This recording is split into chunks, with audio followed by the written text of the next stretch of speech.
নমস্কাৰ আপোনালোক সকলোকে মোৰ ইউটিউব চেনেল আসাম এক্সাম কৰ্ণাৰলৈ স্বাগতম জনাইছোঁ। সম্মান পৰ্টেলৰ যি কলেজ সিলেকশ্যন আছিলে সেয়া ইতিমধ্যে আৰম্ভ হৈ গৈছে। আপোনালোকে এতিয়া কলেজ সিলেকশ্যন কৰিব পাৰিব। সম্মান পৰ্টেলত অহাৰ পিছত ইয়াত আপোনালোকৰ যি লগইন পাছৱৰ্ড আছে আৰু পাছৱৰ্ড আৰু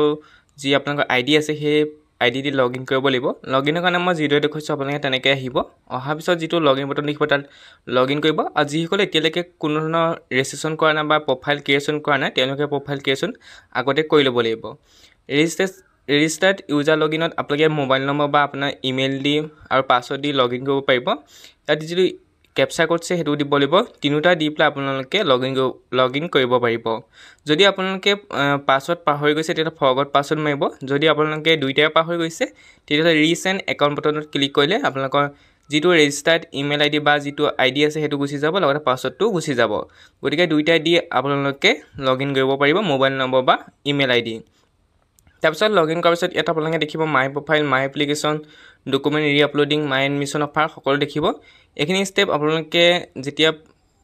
আপোনালোকৰ হ'ব তেতিয়া গম পাব। ডকুমেণ্ট ৰি আপলোডত এতিয়া কোনো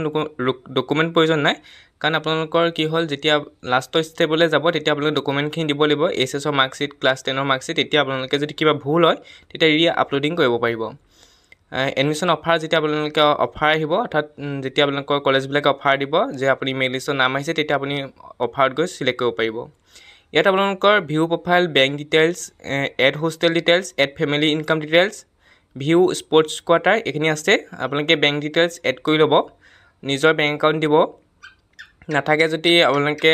ঘৰৰ বেংক একাউণ্ট দিলেও হ'ব, কিন্তু নিজৰ পৰাপক্ষত নিজৰ বেংক একাউণ্টটো দিব। একাউণ্ট হোল্ডাৰ নেম নিজৰটো দিব, account number, confirm account number, bank আৰু IFSC কোড দি পেলাই আপোনালোকৰ বেংক একাউণ্টটো ইয়াত এড কৰি দিব। তাৰপিছত ফেমিলি ইনকাম এইখিনি দিব। যদি হোষ্টেল প্ৰয়োজন আছে তেতিয়া হোষ্টেলত ক্লিক কৰি হোষ্টেলৰ কথা ডিটেইলছখিনি ভৰাব লাগিব। তেনেকৈ আপোনালোকে এই তলৰ ষ্টেপকেইটাও ফিল আপ কৰিব লাগিব। তাৰপিছত আপোনালোকৰ যিহেতু নন চিউটিৰ কাৰণে এতিয়া আৰম্ভ হৈছে আপোনালোকৰ কলেজ সিলেকশ্যন, গতিকে নন চিউটিৰ কাৰণে এপ্লাই ইন কলেজ ইউনিভাৰ্চিটি বটনটোত ক্লিক কৰিব। 7টা ষ্টেপ আপোনালোকে ইয়াত পাৰ কৰিব লাগিব। প্ৰত্যেকবাৰ আপুনি 10খন কলেজ এপ্লাই কৰিব পাৰিব, 10খন কলেজ বা ইউনিভাৰ্চিটি এপ্লাই কৰিব পাৰিব। তাৰ কাৰণে আপোনালোকে 10বাৰ আপুনি প্ৰথমৰ পৰা আহি আপোনালোকে ফিল আপ কৰিব লাগিব, এবাৰকৈ কৰিব লাগিব। ইয়াত আপোনালোকে ইউনিভাৰ্চিটি যিখন ইউনিভাৰ্চিটিত পঢ়িম বুলি ভাবিছে, অৰ্থাৎ যিখন ইউনিভাৰ্চিটিৰ আণ্ডাৰত থকা কলেজবিলাকত পঢ়িম বুলি ভাবিছে সেই ইউনিভাৰ্চিটি বা কলেজখন আপোনালোকে চিলেক্ট কৰি ল'ব। ইয়াৰ পৰা নিজৰ কলেজ বা সেইখিনি চিলেক্ট কৰি ল'ব কলেজ যিখন আছে। তেতিয়াহ'লে নন চিউটিৰ কাৰণে এপ্লাই কৰা হৈছে। ইয়াত ইউনিভাৰ্চিটিখন চিলেক্ট কৰিলে মই ইয়াত ডিব্ৰুগড় ইউনিভাৰ্চিটি দেখুৱাম। ডিব্ৰুগড় ইউনিভাৰ্চিটিৰ আণ্ডাৰত থকা কলেজবোৰ যিমান আছে সকলো ওলাই পৰিব। প্ৰথম ইউনিভাৰ্চিটিখন চিলেক্ট কৰি দিব, তাৰপিছতে কলেজবোৰ ওলাব। কলেজ ডিপাৰ্টমেণ্ট আপোনাৰ দেখিব ইন ইউনিভাৰ্চিটি কেম্পাছ। ইয়াত আপোনালোকে চিলেক্ট কৰিলে দেখিবই ডিব্ৰুগড় ইউনিভাৰ্চিটিৰ যিমান কলেজ আছে সকলো ইয়াত ওলাই পৰিছে। Amguri college, Bahanai college, Borpathar college,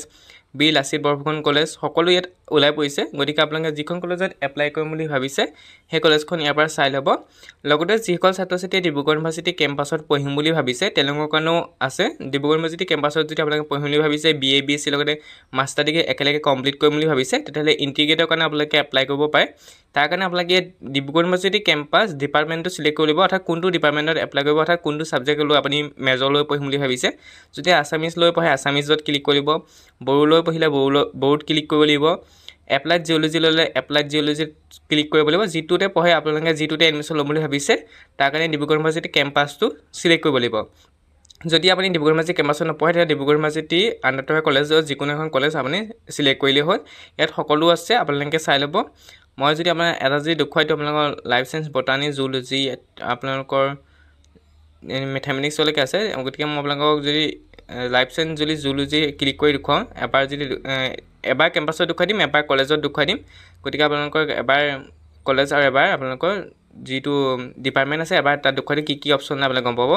Dibrugarh ইউনিভাৰ্চিটিৰ যেতিয়া মই department of life science zoology অপশ্যনটো ক্লিক কৰিছোঁ তেতিয়া ইয়াত আহিছে ইণ্টিগ্ৰেট প্ৰগ্ৰেম বুলি। গতিকে আপোনালোকে যদি ইণ্টিগ্ৰেট পঢ়িম ভাবিছে তেওঁলোকে প্ৰগ্ৰেম লেভেলত ইণ্টিগ্ৰেট পাব। তাৰপিছত যেতিয়া মই ডিব্ৰুগড় ইউনিভাৰ্চিটি কেম্পাছত লৈ এখন কলেজ বিচাৰিছোঁ, ইয়াৰ পৰা যিকোনো এখন কলেজ লৈ ল'ম। ইয়াৰ পৰা মই এখন কলেজ বিচাৰিছোঁ,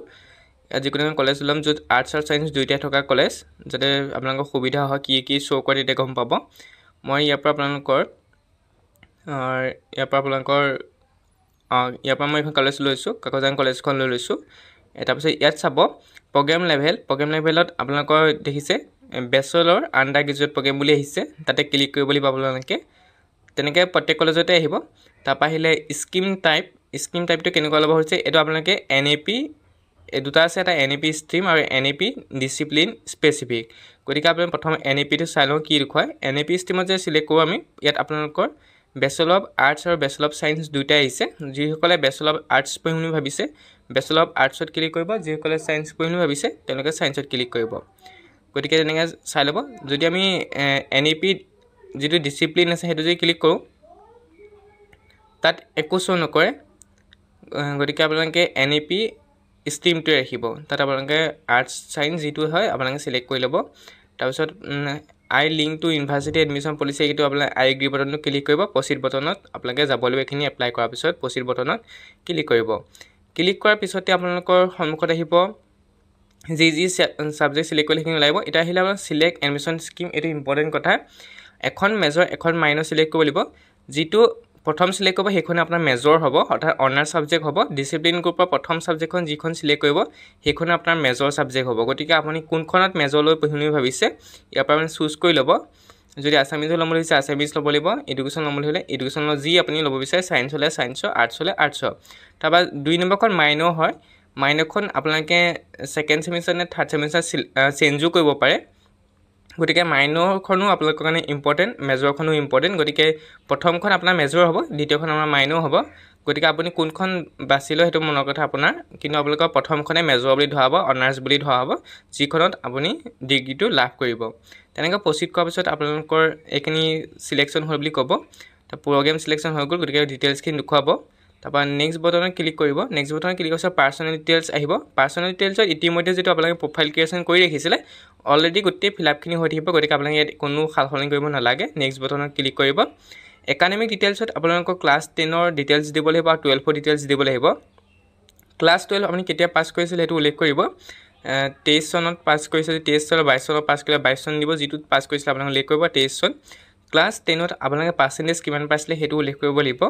ইয়াত আপোনালোকৰ পাৰ্চেন্টেজটো উল্লেখ কৰিব 85 যি পাৰ্চেন্টেজ পাইছিলে সেইটো আপুনি উল্লেখ কৰিব ক্লাছ 10ৰ ডিভিজনো আপুনি উল্লেখ কৰিব লাগিব তেনেকৈ আপোনাৰ ক্লাছ 10ৰ স্কুলখনৰ নামো দিব লাগিব সকলো দিব লাগিব মই জাষ্ট আপোনাক দেখুৱাবৰ কাৰণে দি দিছোঁ ক্লাছ 10ৰ ডিভিজন ফাৰ্ষ্ট ডিভিজন বুলি দি দিছোঁ তাৰপিছত আহিলে ক্লাছ 10ৰ স্কুলখনৰ নামটো মই XYZ বুলি লিখি দিছোঁ আপোনালোকে কিন্তু সম্পূৰ্ণকৈ আপোনালোকৰ স্কুলখন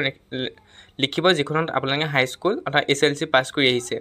ক্লাছ 10ৰ বৰ্ডটো আপোনালোকে ইয়াত সাৰ্চ কৰিব সেৱা বুলি সাৰ্চ কৰিলে হ'ব বা Assam board of secondary education বুলি সাৰ্চ কৰি ওলাব কিন্তু আপোনালোকে সেৱা বুলি ডাইৰেক্ট সাৰ্চ কৰিব সেৱা বুলি সাৰ্চ কৰিলে কি ডাইৰেক্ট ওলাই যায় ইয়াত আপোনালোকে দেখিব সেৱা বুলি ওলাইছে secondary education board of Assam তাৰপা ক্লাছ 10ৰ 6টা সাবজেক্ট যে আছিল সেই 6টা সাবজেক্ট আপোনালোকে কমা দি লিখিব লাগিব ইয়াত মই দেখুৱাবৰ কাৰণে লিখি দিছোঁ আপোনালোকে আসামিজ MIL বুলি দিব ব্ৰেকেট দি পেলাই MIL বুলি দিব তাৰপা ইংলিছ দিব যি সাবজেক্ট আছিল 6টা সাবজেক্ট আপোনালোকে ইয়াত ফিল আপ কৰি দিব জেনাৰেল ম্যাথমেটিক্স বুলি দিব মই ম্যাথমেটিক্স বুলি দিছোঁ তাৰপা জেনাৰেল সায়েন্স বুলি দিব তাৰপা সোশিয়েল সায়েন্স আৰু ইলেক্টিভ যি লৈছিলে হিন্দী হিষ্ট্ৰি যি লৈছিলে দি দিব তাৰপিছত ক্লাছ 12ৰ ডিটেইলছখিনি দিব পাস বুলি ক'ব যদি পাস হৈছে ক্লাছ 12ৰ ফাইনেল এক্সাম 2025 চনৰ পাস কৰিলে 25 বুলি দিব ক্লাছ 12ৰ ৰেজিষ্ট্ৰেচন নাম্বাৰখিনি দিব তাৰপা ক্লাছ 10ৰ যিখন বোৰ্ড আছে আসাম হায়াৰ সেকেন্ডাৰী বুলি ইয়াত সাৰ্চ কৰিব তাৰপা ক্লাছ 10ৰ ক্লাছ 12 পৰা আপোনালোকৰ ৰেজিষ্ট্ৰেচন নাম্বাৰ দিব লাগিব ক্লাছ 12ৰ ৰুল নাম্বাৰটো দিব লাগিব ৰুল নাম্বাৰ দুইটা আপোনালোকে একেলগে দিব লাগিব তেনেকৈ ক্লাছ 12ৰ আপোনালোকৰ সাবজেক্টখিনি দিব লাগিব 6টা সাবজেক্টে কিন্তু ইয়াত আপোনালোকে ভৰাব লাগিব যে ফোৰ্থ সাবজেক্টটো ভাব লিব আপোনালোকে একাডেমিক গোটেইটা সাবজেক্ট আপোনালোকে ভৰাই গৈ থাকিব 6টা সাবজেক্টে আপোনালোকে ভৰাব লাগিব যেতিয়ালৈকে গ্ৰীন টিক নপৰে তেতিয়ালৈকে আপোনালোকে শুদ্ধ হৈছে বুলি ধৰা হ'ব যদি গ্ৰীন টিক পৰে তেতিয়া শুদ্ধ হৈছে বুলি ধৰা হ'ব যদি গ্ৰীন টিক নপৰে তেতিয়া গম পাব আপোনালোকৰ ক'বাত খেলিমেলি হৈছে গতিকে আপোনালোকে এখিনি গোটেইখিনি ডিটেইলছ ভৰাব লাগিব তাৰপা আহি গ'ল ক্লাছ 12 এখিনি দিব আপোনালোকে তাৰপা সাবজেক্ট আপুনি ভৰাব লাগিব ক্লাছ 12 কি সাবজেক্ট লৈছিলে প্ৰথম সাবজেক্টখন সিলেক্ট কৰিব মই দেখুৱাবৰ কাৰণে প্ৰথম MIL আসামিজ লৈছিলোঁ আসামিজত ধৰিলে মই 76 পাইছোঁ আউট অফ 100 তেনে ইংলিছত তেনেকৈ আপোনালোকে ইয়াত 5টা সাবজেক্টে ভৰাব 6টা সাবজেক্ট নভৰাব কিন্তু তেনেকৈ ক্লাছ 12 ধৰিলে পলিটিকেল সায়েন্স আছিলে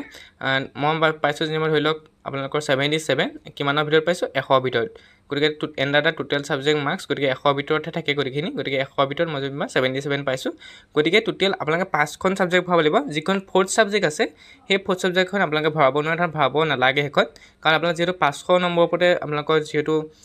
ধৰা হ'ব গতিকে আপোনালোকে ফৰ্থ ছাবজেক্টখন ভৰাব নালাগে আপোনালোকে 5খন ছাবজেক্টে ভৰাব লাগিব কাৰণ আপোনালোকৰ মাৰ্কশ্বিটখনত যি লিখা আছে তেনেকৈ আপোনালোকে ভৰাব লাগিব তাত উল্লেখ কৰিছে যে মাৰ্কশ্বিটত থকা মতে শুদ্ধকৈ ভৰাব বুলি কৈছে কাৰণ অলপ খেলিমেলি হ'লে আপোনালোকৰ মেইল লিষ্টত নাম অহা খেলিমেলি হ'ব গতিকে আপোনালোকে সেইখিনি শুদ্ধকৈ চাই ল'ব ইয়াত আপোনালোকৰ 5খন মেক্সিমাম টোটেল মাৰ্কছ 500 হ'ব লাগিব অৰ্থাৎ ফৰ্থ ছাবজেক্টখন আপোনালোকে ভৰাব নোৱাৰে 500 ভিতৰত যিটো পাইছে সেইটোৰ ওপৰত আপোনালোকৰ মেইল লিষ্ট প্ৰিপাৰেশ্যন কৰা হ'ব গতিকে এইখিনি ভৰাওঁতে অলপ সাৱধান হ'ব যাতে আপোনালোকৰ 1 মাৰ্কো ভুল নহয় সেইটো আপোনালোকে মনত ৰাখিব তাৰপিছত এইখিনি দিয়াৰ পিছত ছেভ ইন বটনত আপোনালোকে ক্লিক কৰিব লাগিব গতিকে এইখিনি এবাৰ ভালদৰে ভেৰিফাই কৰি ল'ব মই আকৌ কৈছোঁ এইখিনি ভালদৰে ভেৰিফাই কৰিব তাৰপৰা আদাৰ ডিটেইলছত এইখিনিতো আগতে ভৰাই থোৱা আছিল গতিকে আদাৰ ডিটেইলছত ক্লিক কৰিব নেক্সট বটনত তাৰপিছত আহিলে আপোনালোকৰ আপলোড বটনত আপোনালোকে ডকুমেণ্ট আগতে যিটো ফটো ছিগনেচাৰবোৰ দি থৈছিলে গতিকে দিব নালাগে কিন্তু আপোনালোকে দুটামান ডকুমেণ্ট নতুনকৈ দিব লাগিব সেইকেইটা আপোনালোকে কি দিব লাগিব মই আপোনালোকক কৈ দিছোঁ চাইজটো চাই ল'ব 10 পৰা 500 KB ভিতৰত প্ৰত্যেকৰ ডকুমেণ্ট আৰু ফটোৱে দিব লাগিব ইয়াত আপোনালোকৰ PDF কামত নাহে ক্লাছ 10ৰ মাৰ্কশ্বিটখন দিব লাগিব স্কেন কৰি ফটো হয় আৰু ক্লাছ 12ৰ মাৰ্কশ্বিটখন দিব লাগিব যদি মাৰ্কশ্বিট নাপায় ক্লাছ 12 তেন্তে আপোনালোকে যিটো PDF পাইছিলে PDFটো স্ক্ৰীনশ্বট এটা মাৰি পেলাই আপোনালোকে আপলোড কৰিব পাৰিব যদি মাৰ্কশ্বিট আহিলে মাৰ্কশ্বিট আপলোড কৰিব পাৰিব কিন্তু আপোনালোকে ইয়াত PDF ফাইল নহ'ব PDF ফাইল হ'ব আপোনালোকৰ PDF ফাইল হ'ব ক্লাছ 12 আৰু 10ৰ PDF ফাইল দিব পাৰিব আপোনালোকে PDF ফাইলৰ যোগেদি আপোনালোকে স্কেন কৰি আপোনালোকৰ দুইটা ক্লাছ 10 আৰু 12ৰ মাৰ্কশ্বিট গিখন প্ৰত্যেকতে ভৰাই দিব সেইখিনি দিয়াৰ পাছত আহিলে আপোনাৰ প্ৰিভিউ অপশ্যন গতিকে গোটেইখিনি দিয়াৰ পাছত প্ৰিভিউ অপশ্যন আহিব প্ৰিভিউ অপশ্যনটো ভালদৰে এবাৰ চাই ল'ব শুদ্ধ হৈছে নে নাই যদি শুদ্ধ হৈছে তেতিয়া আপোনালোকে কনফাৰ্মেশ্যন কৰি দিব কনফাৰ্মেশ্যন কৰাৰ পিছত আপোনালোকে যিখন কলেজত এপ্লাই কৰিছিলে প্ৰথমে সেই কলেজত গুচি যাব তাৰপিছত আপুনি আকৌ প্ৰথমলৈ আহি 9খন কলেজ তেনেকৈ আপুনি এপ্লাই কৰিব পাৰিব টোটেল 9খনত আপুনি এপ্লাই কৰিব পাৰিব